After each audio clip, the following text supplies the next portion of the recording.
Hello दोस्तों, आज हम लोग बात करने वाले हैं फिजियोलॉजी के सिलेबस के बारे में और उससे जुड़े कुछ इम्पॉर्टेंट क्वेश्चंस के बारे में। यूनिट वाइज हम लोग डिस्कस करेंगे कि किस यूनिट में कौन सा टॉपिक इम्पॉर्टेंट है।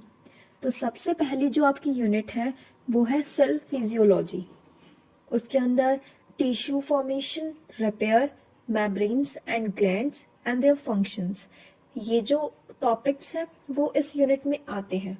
जैसे कि हमने एनाटॉमी की वीडियो में डिस्कस किया था कि सेल चैप्टर से बहुत ही रेयर कोई क्वेश्चन आता है एग्जाम में, तो वही बात फिजियोलॉजी के लिए भी है। अगर आपके को एग्जाम में इस चैप्टर से कोई भी क्वेश्चन आएगा तो वो या तो ये होगा एपिथेलियल टिश्यू या फिर कनेक्टिव टिश्यू का कोई एक पार्ट। उसके बाद हम बात करते हैं स्केलेटल सिस्टम की। स्केलेटल सिस्टम में बोन फॉर्मेशन और उसकी ग्रोथ बहुत ही इम्पॉर्टेंट टॉपिक है। बोन के फंक्शन भी और उसकी मूवमेंट इतनी इम्पॉर्टेंट नहीं है। Bone formation and its function. Joints में साइनोवियल जॉइंट सबसे इम्पॉर्टेंट क्वेश्चन है, हर साल आता है, तो आप लोग उस क्वेश्चन को अच्छे से कर लेना। मस्कुलर सिस्टम में जो मसल कॉन्ट्रैक्शन की फिजियोलॉजी है वो भी कभी कभी पेपर में आ जाती है, तो आप इस चैप्टर से इस क्वेश्चन को अच्छे से कर लेना। उसके बाद आते हैं नर्वस सिस्टम में। नर्वस सिस्टम में functions of neuroglia and neurons, ये दोनों ही इम्पॉर्टेंट क्वेश्चंस हैं, प्रीवियस ईयर क्वेश्चन पेपर्स में आ चुके हैं, तो आप लोग इसका थोड़ा ध्यान रखिएगा।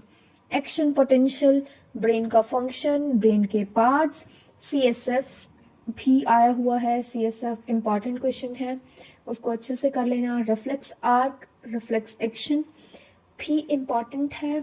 लास्ट ईयर के पेपर्स में मैंने उन्हें चेक किया था ना, लास्ट ईयर के पेपर्स में, तो उसमें ये क्वेश्चन था reflex arc, reflex action, CSF, parts of brain, functions of brain and neuroglia and neurons. तो इस चैप्टर से ये हो गया। उसके बाद नेक्स्ट चैप्टर है सर्कुलेटरी सिस्टम। सर्कुलेटरी सिस्टम में हम बात करें तो ब्लड ग्रुप जो है वो 5 मार्क्स का इम्पॉर्टेंट क्वेश्चन है, जो अभी लास्ट ईयर भी आया था। तो उसके बाद है हीमोग्लोबिन कभी कभी आ जाता है, उसको पढ़ लेना एक बार।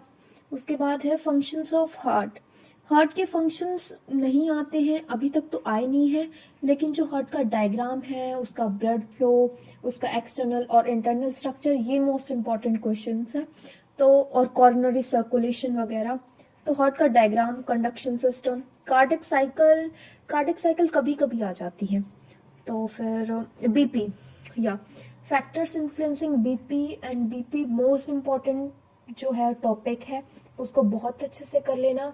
रेगुलेशन ऑफ बीपी जो है वो क्वेश्चन आता है, जिसमें आपको short term regulation and long term regulation दोनों प्रोसेस को एक्सप्लेन करना होता है इन 5 मार्क्स। मोस्टली क्वेश्चंस जो है आपको आएंगे 5 मार्क्स में, तो आप इसको बीपी को अच्छे से कर लेना। उसके बाद आता है रेस्पिरेटरी सिस्टम।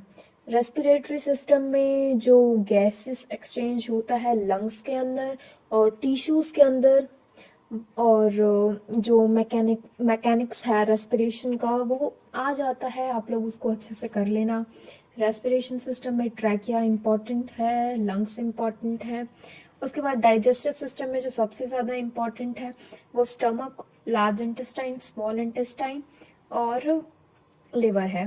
लेकिन अगर फिजियोलॉजी की बात की जाए तो digestion of fats, digestion of carbohydrates and digestion of fat, मतलब कि ये जो लास्ट टॉपिक दिया हुआ है इधर, metabolism of carbohydrates, protein and fat, ये इंपॉर्टेंट क्वेश्चन है, ये हर साल पेपर में आता ही आता है, तो इसको थोड़ा सा अच्छे से करना। एक्सक्रीटरी सिस्टम में किडनीज के फंक्शंस जो है वो मोस्ट इम्पॉर्टेंट है, उसका ध्यान रखना। यूरिन की कॉम्पोजिशन आ जाती है कभी कभी, तो आप देख लेना कि यूरिन जो है किस किस चीज से बना हुआ है। और मैकेनिज्म ऑफ यूरिन फॉर्मेशन में आपको नेफ्रॉन आ सकता है कि नेफ्रॉन के अंदर उसके एक नेफ्रॉन के कितने पार्ट्स होते हैं क्या वगैरह, सब कुछ डिस्क्राइब करना होगा यूरिन की फॉर्मेशन में।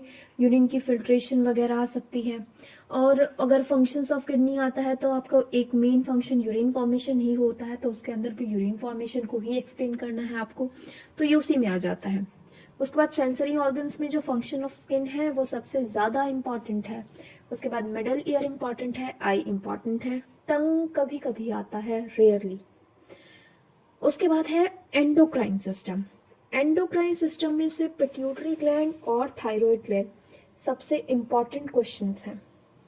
प्लेसेंटा भी आ जाता है, तो उसको अच्छे से कर लेना कि कितने टाइप्स के प्लेसेंटा होते हैं और अम्बिलिकल कॉर्ड होती है और वट एवर इट इज, उसको प्लेसेंटा को अच्छे से कर लेना, ये क्वेश्चन आ जाता है। तो इसमें से आपको pituitary gland, thyroid gland, placenta सबसे ज्यादा अच्छे से करना है। बाकी को आप एक बार गो थ्रू हो लेना, बट ये जो 3 टॉपिक्स हैं ये सबसे ज्यादा इंपॉर्टेंट है।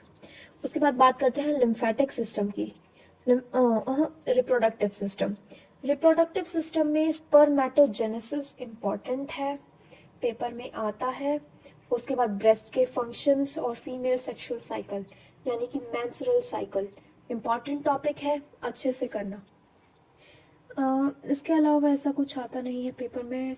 उसके बाद लिम्फेटिक में से formation of T cells and B cells and circulation of lymph, ये हो सकता है पेपर में आए, बट चांसेस बहुत कम है इस चैप्टर में से कुछ आने के।